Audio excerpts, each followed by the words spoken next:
Following the First World War, the global economy entered a period of rapid acceleration.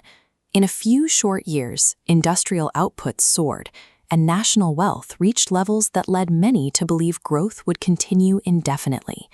Cities expanded as technological innovations reached the streets.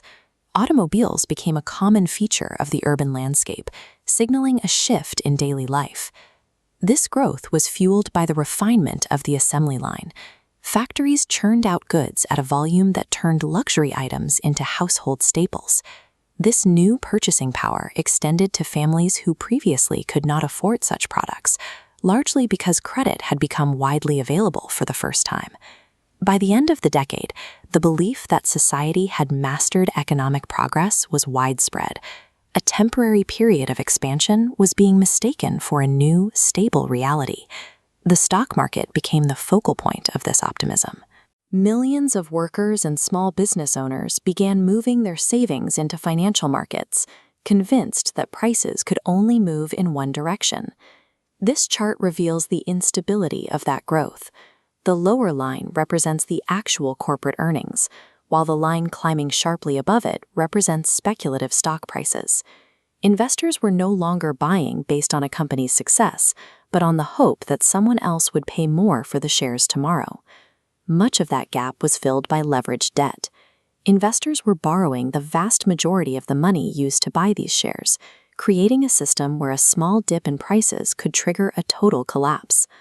The wealth of the era was increasingly detached from physical reality. The entire economic structure was being supported by a shared, fragile belief in endless growth. By the autumn of 1929, the internal contradictions of the boom became impossible to ignore. As industrial production stalled and interest rates began to rise, the first wave of selling quickly turned into a mass exit. On Wall Street, paper fortunes disappeared in hours. Crowds of panicked investors gathered in the streets, watching their life savings vanish as prices plummeted across the board. The shock did not stop at the trading floor. Because commercial banks had used their depositors' money to fund speculative loans, the crash in the market directly threatened the safety of everyday savings. As rumors of insolvency spread, terrified customers rushed to withdraw their cash. These bank runs created a physical and financial pressure that few institutions were equipped to handle. Banks do not keep all deposits on hand in a vault. They lend that money out to others. When a mass of people demands their cash at once, the bank is forced to close its doors, often taking the depositors' money with it. The crisis had migrated from Wall Street into the basic infrastructure of the economy. The nation's financial foundation was effectively dismantled. As the banking system froze, businesses lost access to the credit they needed to pay their workers and purchase materials. Unemployment rose at a rate that overwhelmed local governments. Men who had recently held stable careers now stood before job notices that offered almost no hope of employment. In major cities, the struggle for survival became visible in the streets. Long lines of people stretched across empty lots, waiting hours for a single meal provided by charity. Without income, families were evicted from their homes. They built makeshift communities out of scrap wood and cardboard, often within sight of the skyscrapers that had symbolized the prosperity of the previous decade. Because the global economy was linked through trade and debt, the collapse in American demand dragged European industries down as well. Trade slowed to a crawl, and the economic paralysis spread across every major border. A loss of financial confidence in New York had evolved into a worldwide struggle for basic human survival. Economic hardship on this scale inevitably creates political instability. When citizens lose faith in the ability of their institutions to provide food and work, they begin to demand a new type of order. Nations reacted to the crisis by retreating into isolationism.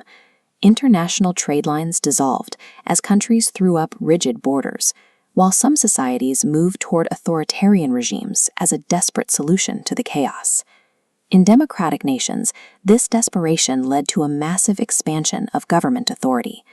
Through direct intervention, the state began funding public works projects to manually restart the economy and provide employment. The crisis ended the era of the completely unregulated market. It forced the creation of modern social safety nets as a necessary defense against future collapse. The recovery was slow and uneven. Long after economic indicators began to rise, the damage to families and local communities remained. Those who survived the era carried a psychological scar that dictated their behavior for the rest of their lives. They spent decades prioritizing absolute liquidity and extreme caution, haunted by the memory of how quickly prosperity could disappear. The institutional legacy of the Depression was the creation of a new financial architecture. Rules were established to prevent banks from gambling with deposits and to protect the economy from the volatility of human psychology. The ultimate lesson of the era is that modern prosperity is not guaranteed by machines or money alone. It is built on the fragile foundation of human trust, a resource that can vanish in an instant.